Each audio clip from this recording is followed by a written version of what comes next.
سأل سائل بعذاب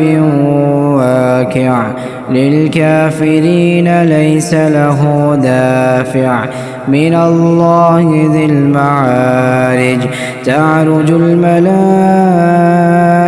والروح إليه في يوم كان مقداره 50,000 سنة فاصبر صبرا جميلا إنهم يرونه بعيدا ونراه قريبا يوم تكون السماء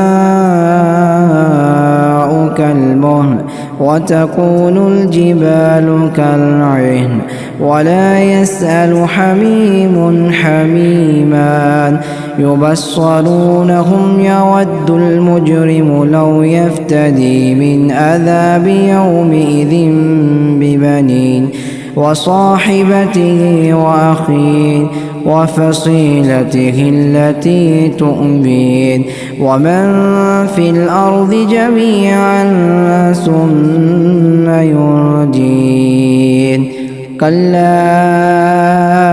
إنها لظى نزاعة للشوى تدعو من أدبر وتولى وجمع فأوعى إن الإنسان خلق هلوعا إذا مسه الشر جزوعا وإذا مسه الخير منوعا إلا المصلين الذين هم على صلاتهم دائمون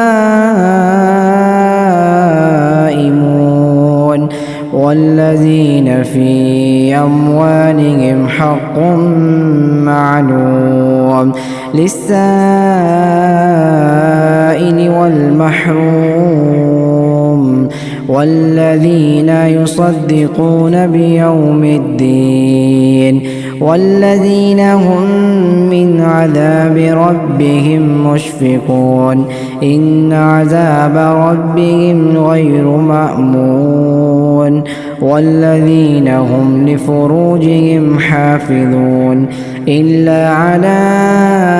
أزواجهم أو ما ملكت أيمانهم فإنهم غير ملومين فمن ابتغى وراء ذلك فأولئك هم العادون والذين هم لأماناتهم وعهدهم راعون والذين هم بشهاداتهم قائمون والذين هم على صلاتهم يحافظون أولئك في جنات مكرمون فما للذين كفروا قبلك مهطعين عن اليمين وعن الشمال عزين أيطمع كل امرئ منهم أن يدخل جنة نعيم كلا إنا خلقناهم مما يعلمون فلا أقسم برب المشارق والمغارب إنا لقادرون على